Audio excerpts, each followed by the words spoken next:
Boa noite, sejam muito bem-vindos a mais um Evangelho no Lar. É um prazer estar com vocês mais uma vez. Meu nome é Larissa Neto. Virgínia. e vamos agora abrir no capítulo 14, certo? Honrai a vosso pai e a vossa mãe. O item é o item 8, a parentela corporal e a parentela espiritual. Então vamos abrindo os nossos evangelhos, colocar água fluidificada. E para começar, iremos fazer a prece inicial. Virgínia, você poderia fazer? Pai nosso que estás aqui em toda parte, te pedimos mais uma vez a presença amiga para que tenhamos o esclarecimento necessário da tua mensagem de amor e de luz que nos foi enviada através do nosso irmão maior Jesus, que possamos, através deste evangelho, tomar conhecimento da grandeza dessa relação, dessa vida e trazer, Senhor, como experiência para a nossa vivência, para a nossa prática. Então pedimos a toda espiritualidade amiga nesse instante que nos auxilie a todos que também virtualmente acompanham este Evangelho, para que tenham o mesmo despertar e a oportunidade de estar mais próximo a Ti nesse instante. Nos abençoa hoje e sempre, assim seja. Que assim seja. Então, vou pedir para a Neto ler os dois primeiros parágrafos. Ok. Olá a todos, estamos aqui muito felizes por esse momento. Parentela corporal e a parentela espiritual. Os laços do sangue não criam forçosamente os liames entre os espíritos. O corpo procede do corpo, mas o espírito não procede do espírito, porquanto o espírito já existia antes da formação do corpo. Não é o pai quem cria o espírito de seu filho. No entanto, não é o pai quem cria o espírito de seu filho. Ele mais não faz do que lhe forneceu o invólucro corpóreo, cumprindo-lhe, no entanto, auxiliar o desenvolvimento intelectual e moral do filho para fazê-lo progredir. Os que encarnam numa família, sobretudo como parentes próximos, são, as mais das vezes, espíritos simpáticos, ligados por anteriores relações, que se expressam por uma afeição recíproca na vida terrena. Mas também pode acontecer sejam completamente estranhos uns aos outros esses espíritos, afastados entre si por antipatias igualmente anteriores que se traduzem na terra por um mútuo antagonismo, que a eles serve de provação. Não são os da consanguinidade os verdadeiros laços de família, e sim os da simpatia e da comunhão de ideias, os quais prendem os espíritos antes, durante e depois de suas encarnações. Segue-se que dois seres nascidos de pais diferentes podem ser mais irmãos pelo espírito do que se o fossem pelo sangue. Podem então atrair-se, buscar-se, sentir prazer quando juntos, ao passo que dois irmãos consanguíneos podem repelir-se conforme se observa todos os dias. Problema moral que só o Espiritismo podia resolver pela pluralidade das existências. Virgínia, você podia ler o terceiro? Há, pois, duas espécies de famílias: a família pelos laços espirituais e as famílias pelos laços corporais. Duráveis, as primeiras se fortalecem pela purificação e se perpetuam no mundo dos espíritos através das várias migrações da alma. As segundas, frágeis com a matéria, se extinguem com o tempo e muitas vezes se dissolvem moralmente, já na existência atual. Foi o que Jesus quis tornar compreensível, dizendo de seus discípulos: aqui estão minha mãe e meus irmãos, isto é, minha família pelo laço do Espírito. Pois todo aquele que faz a vontade de meu Pai que está nos céus é meu irmão, minha irmã e minha mãe. Bom, então vamos procurar extrair, né, os principais ensinamentos desse texto. E a gente encontra, né, no nosso lar, na nossa família, tanto pessoas que são simpáticas, como pessoas que a gente não se dá muito bem, né? E eu pergunto, qual a importância da gente nascer no meio de pessoas simpáticas, de pessoas que a gente tem afinidade, e como também qual a importância de nascer com pessoas que a gente não se dá tão bem assim. Bom, a gente vai ver assim, né? Dentro desse contexto de família, nós temos um laboratório, né? A gente pode fazer essa comparação. E esse laboratório ele se dá pela oportunidade que nós temos através do convívio. Nesse convívio, o que é comum que nós tenhamos pessoas afins e pessoas que não são tão afins, pela própria construção dessa família. E isso se dá de forma natural. Mesmo as pessoas que não acreditam que nós temos mais de uma existência, elas vão perceber que dentro da casa tem pessoas com quem ela se dá melhor do que com outras. E isso acontece de maneira natural. Agora, qual é a finalidade dessa condição? A gente vai ver que essa análise que a gente faz aqui, ela traz uma série de reflexões oportunas para a nossa caminhada. Quando eu estou em família e eu vejo pessoas com quem eu não me dou bem, aí a pergunta que eu preciso me fazer é: o que é que eu preciso buscar para conseguir conviver bem com essa pessoa? E por que eu não me dou bem com essa pessoa? Qual é o motivo? Qual é a razão? Porque às vezes a gente se dá melhor com uma pessoa de fora do que com uma pessoa que está ali dentro do nosso lar, né? E como é que a gente pode aproveitar essa relação que a gente tem com alguém dentro de casa, saudável, afim, legal, gostosa de se viver, para que a gente possa crescer junto com essa pessoa? Esse é um dos pontos que a gente pode lançar algumas luzes para a gente colocar a você que está em casa nos assistindo, ou onde você estiver, e para a gente também poder refletir em relação a isso. É um tema assim bem instigante. Bom, e a gente tem, né, como ele fala aqui no texto, duas espécies de família, né? Ele fala de uma forma bem didática. As famílias pelos laços espirituais e as famílias pelos laços corporais. Aí, será uma missão da gente, nós como espíritos em evolução, de fazer com que esses laços corporais, né, se tornem também laços espirituais? De fato, como o Neto bem colocou, né, as nossas relações elas permeiam entre afinidades e ainda desafetos, né? São necessidades que nós temos de lidar com as duas situações, né? E de compreender que nem todas as relações de uma hora para outra vão se tornar relações afetivas, né? Porque ela precisa ter verdade, ela precisa ter uma construção, né? E isso vem a partir de um ensino que a prática do amor nos traz. É um ensino diário, não basta dizer que, nossa, eu perdoei e agora fez de novo, agora não perdoou, né? É uma solicitação diária, né? Que a gente vivencia. O pertencimento dessa família espiritual é a certeza de você estar solidificando a família uno, né? Que a gente sabe que no final essa compreensão ela vai se estendendo até que o sentido fraterno ela seja uma real situação entre todos os encarnados, entre todos os espíritos, entre todos os seres viventes da mesma criação, né?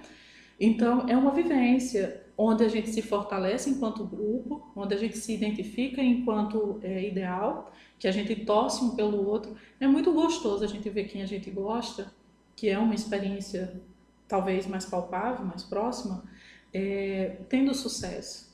Porque aí eu estou saindo do meu eixo de sucesso para conseguir ver a felicidade de outra pessoa e me sentir feliz ao ver, né? E a gente sabe que não existe uma verdade mais libertadora do que desejar o bem para uma pessoa que ainda não teve esse despertar. Porque a gente sabe que ela vai se sentir bem naquela experiência e vai abandonar erros, né? Vai abandonar conceitos tão equivocados, né?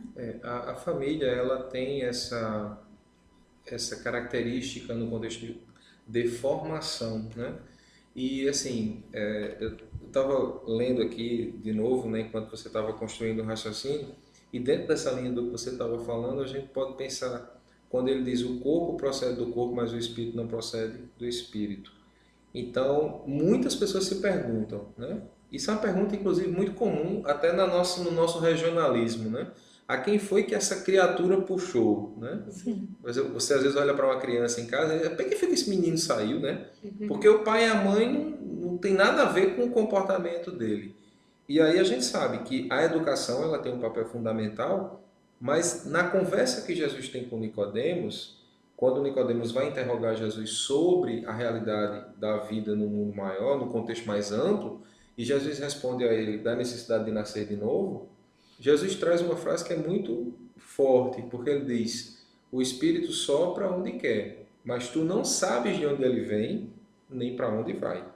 Então, quando a gente está recebendo, e a sabedoria da natureza é maravilhosa, porque dificilmente eu falo isso na condição de pai.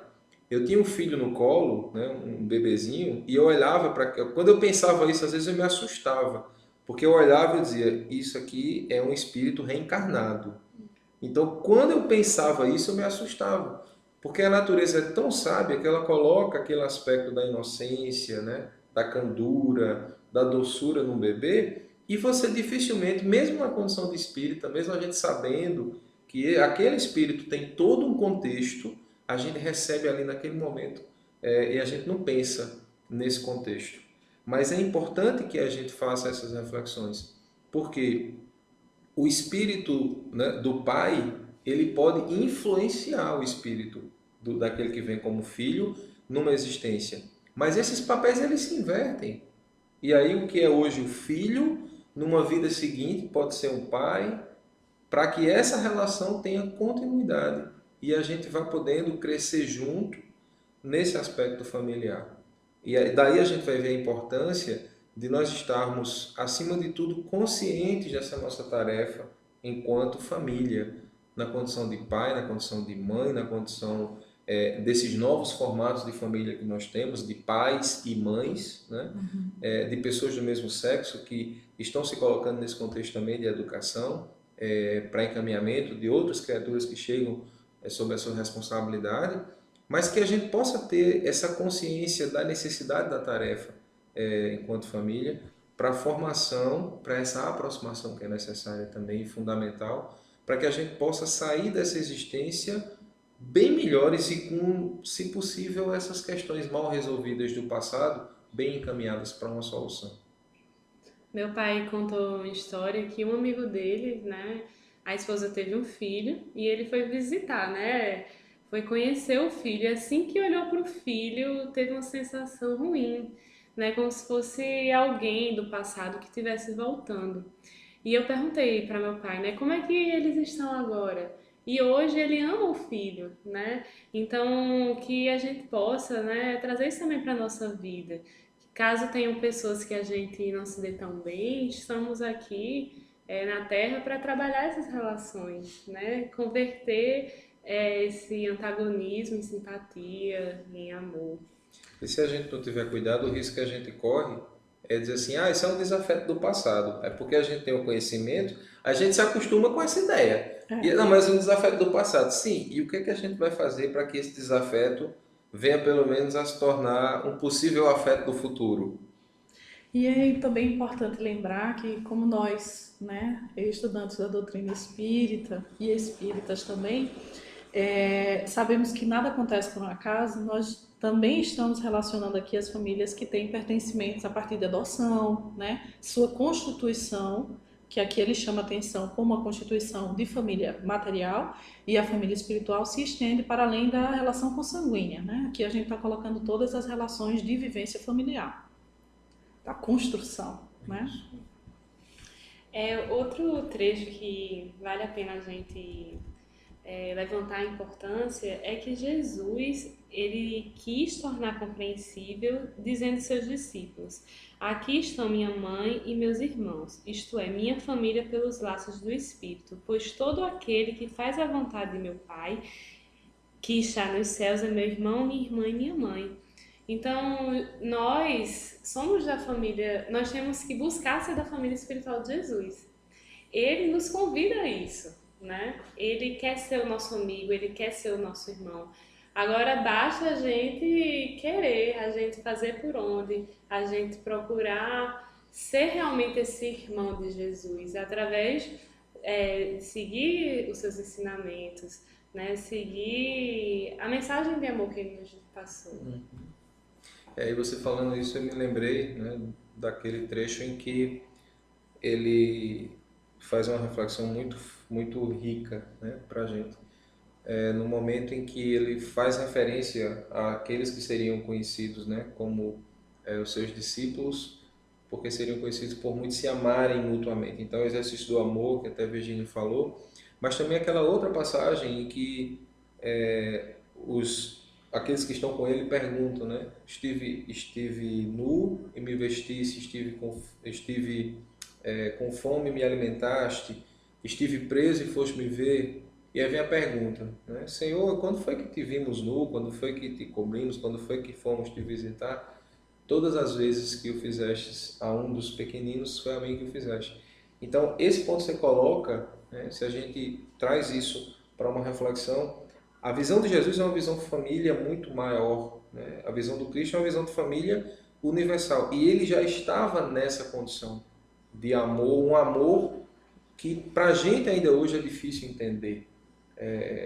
O que significou essa vinda de Jesus numa visão mais ampla, em termos evolutivos, em termos de oportunidade, porque a mensagem dele continua extremamente atual. Mas o convite que ele faz para a gente é para que a gente possa ir ao encontro dele através dos outros que estão ao nosso lado.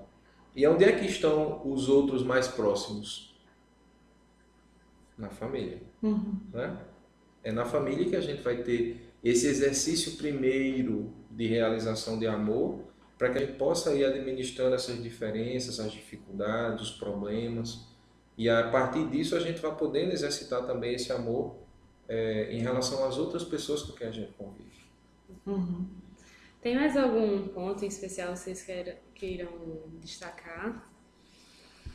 Vou deixar primeiro com o Virgínia, porque eu já falei muito. Que ele fala aqui, ó, não são os da consanguinidade os verdadeiros laços, e sim os da simpatia e da comunhão das ideias, o que bate realmente ao que a gente estava comentando ainda agora, né? A nossa verdade, às vezes, a gente mascara, né? Nós somos seres encarnados e que hoje não temos a telepatia como um veículo acessível, né? Pelo menos a todos existem mediunidades e pessoas, né, que poderiam ter esse acesso, mas que a gente já se resguarda muito, né? Enquanto a gente tem semelhanças físicas, quando a gente fala da genética, né, de filhos biológicos, de uma família onde tem uma diversidade de traços, mas que remetem a uma só característica, a gente se sente pertencente. Mas se a gente não tivesse isso, se a gente não tivesse matéria como uma forma de esconder a nossa essência, será que a gente teria mais facilidade de identificar as nossas companhias espirituais, porque temos, né? Não é porque estamos encarnados que estamos dissociados dela.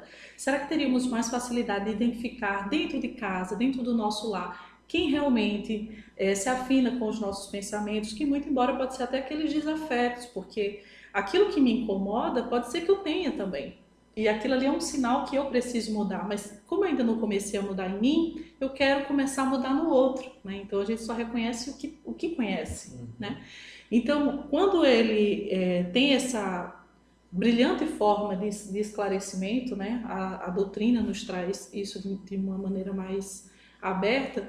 Nós somos chamados a saber para onde vibramos, para onde estamos depositando o nosso tesouro, né? Que lá o nosso coração está, né? Onde vibra a nossa frequência, para poder entender a sintonia da nossa família, para poder entender a necessidade de estar ali em conjunto, saber que não existe o certo e o errado, porque o aprendizado é uma forma dinâmica, né? Alguma coisa que você tenha despontado em entendimento, em vivência, eu já tenho uma outra, e aí a gente vai tornando isso daí uma troca, um laboratório mais dinâmico, né? Então, para mim, era esse o destaque aqui. Eu queria voltar aqui um ponto, né, no segundo parágrafo, que é bem interessante, quando ele diz assim: não são os da consanguinidade os verdadeiros laços de família, e sim os da simpatia e da comunhão de ideias, os quais prendem os espíritos antes, durante e depois de suas encarnações. Então, todos nós, ainda que você ou ainda que eu, que nós possamos olhar para dentro dos nossos lares e encontrar um ambiente que a gente classifique como um ambiente hostil, um ambiente difícil, e não seria nada absurdo pensar que os outros também pensem da mesma forma que a gente, né? Uhum. Que eu posso dizer, ah, mas o meu lar, o ambiente é muito hostil. Mas a pessoa com quem eu convivo dentro do meu lar também pode estar dizendo a mesma coisa pelas minhas atitudes, pela minha forma de ser, pela minha forma de agir. Então nós estamos num ambiente em que nós podemos ser considerados agentes de transformação e mudança. Se eu estou dentro do meu lar e eu não estou satisfeito com o resultado daquilo que está vindo, como a soma dessa contribuição coletiva, é preciso que eu avalie também como está sendo feita essa minha contribuição. E além disso, refletindo nessa frase, compreender que nós nunca estamos desamparados, que todos nós temos laços de afinidade que rompem aí os milênios. Quantos espíritos a gente tem laços de afinidade e às vezes a gente até tem a bênção de conviver com esses espíritos durante as nossas encarnações. Então, são aquelas criaturas que a gente muitas das vezes não precisa dizer nada, basta estar perto, que aquele estar perto ali já é suficiente para você se abastecer e se alimentar do amor que o outro tem por você e que você tem por ele. Mas qual é a tarefa que nos cabe nesta existência?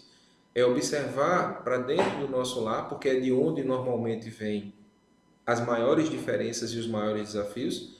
Nós normalmente não estamos em caráter de missão aqui na Terra, né? E a nossa tarefa, porque missão é para espírito já num contexto já mais adiantado do ponto de vista de evolução. E missão aqui na Terra e tarefa aqui na Terra, a nossa tarefa é refletir dentro da nossa vida, com quem a gente se relaciona, qual é a maneira que nós temos, de fato, de nos aproximar mais dessas pessoas, de fazer com que essas diferenças possam ser diminuídas, de fazer com que essas arestas possam ser aparadas, porque senão fica sem sentido. A gente passa pela existência sem aproveitar as oportunidades e termina deixando para uma vida futura, talvez numa condição mais difícil, a tarefa que a gente deveria ter feito nesta, num aspecto mais favorável. E aproveitando, eu me lembrei aqui também de uma entrevista que nós fizemos aqui no DECOM, aqui da Federação Espírita Paraibana, num ponto a ponto, que você pode encontrar na playlist aí dos vídeos da Federação, é uma entrevista com Raquel Maia, e o título da entrevista é uma pergunta: por que reencarnei nesta família? Vale a pena, inclusive, assistir, quando terminar o Evangelho, assistir essa entrevista, que ficou realmente um conteúdo bem interessante e que tem a ver com isso aqui que a gente está discutindo também. Então vamos agora para a nossa mensagem final, né, a respeito dessa passagem. É interessante que enquanto o Neto falava, eu lembrei da música Laços de Família, não tem como não lembrar, né? E eu acho que a frase para mim que ganha a música desde pequena, né, escutando aqui, que fala exatamente de bom é você chegar no lar contente e do sorriso fazer um abrigo, né? Como é bom você, por mais que você tenha problemas familiares, mas quando você sabe que você deu um passo importante para a resolução desse problema, que você conseguiu passar por uma dificuldade, que você conseguiu unir a sua família, porque nem sempre os problemas nos aparecem para nos causar uma dissociação. Às vezes o problema é o motivo da união, né? É a forma de ver diferente, né? É buscar a força que a família precisa para se unir. E quem nunca voltou para casa com aquela vontade de eu quero voltar para casa e contar e poder dividir uma alegria e poder ver, né, naquelas pessoas também a alegria, ou se você não tem grandes motivos de estar alegre, mas estar recebendo os seus parentes com um sorriso no rosto porque você quer fazer diferente, né? Então, que a nossa, hoje, parentela corpórea seja também a nossa parentela espiritual, né? Que a gente possa, como o Neto bem colocou, estar caminhando para essa resolução em família dos planos encarnatórios que estamos aqui para cumprir, que cumpramos com alegria. E assim, depois de tudo isso que a gente falou, né, fica uma frase: Tem até uma mensagem do Momento Espírita que fala, né? Lar, um lugar para voltar. Então é essa relação que a gente precisa, essa chama, né? Que a gente não pode deixar que se apague, porque ela precisa ser insuflada também com o nosso sopro, né? Esse sopro, vamos dizer assim, fazendo uma comparação muito pobre da nossa realidade para com a realidade de Deus, mas também considerando que cada um de nós tem uma centelha divina, e essa centelha divina que faz com que a gente possa alimentar essa relação em família, com as pessoas com que a gente está tendo a oportunidade de conviver, porque normalmente não é por acaso que nós estamos juntos. Nós temos uma razão de ser para estarmos convivendo, dividindo o mesmo teto, ou mesmo num contexto familiar mais amplo. Nós estamos vinculados por razões. Essas razões, elas partem da sabedoria de Deus diante da nossa necessidade.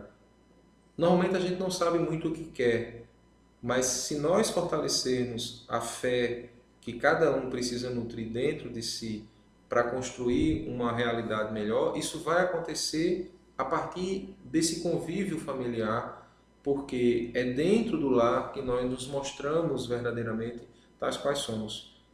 Então, eu vou terminar também lembrando a música que foi muito bem, foi um insight assim, bem legal que Virginia teve, né? É hora de apertar os laços da família com amor.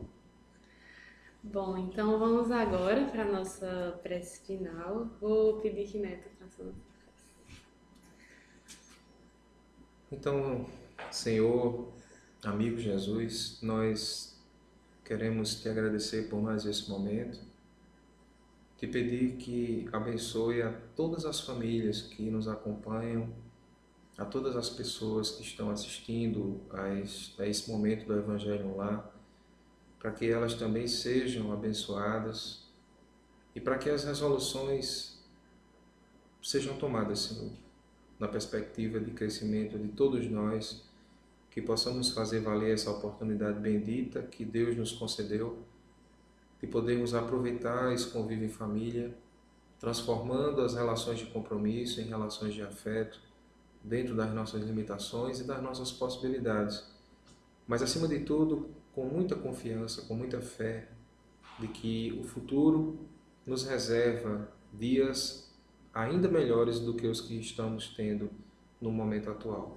Abençoa as nossas famílias, abençoa o nosso projeto, que em 2017 ele possa vir no Evangelho no Lar, cada vez mais identificado com a necessidade de todos nós, para que a tua misericórdia, aliada a essa oportunidade bendita que temos da tecnologia, sensibilize os nossos corações e os corações de todos aqueles que estão conectados conosco. Obrigado por tudo, Senhor. Que a tua paz seja conosco hoje, amanhã e sempre. Assim seja. Assim seja. Muito obrigada pela presença de todos no nosso Evangelho Online. Até a próxima. Saúde.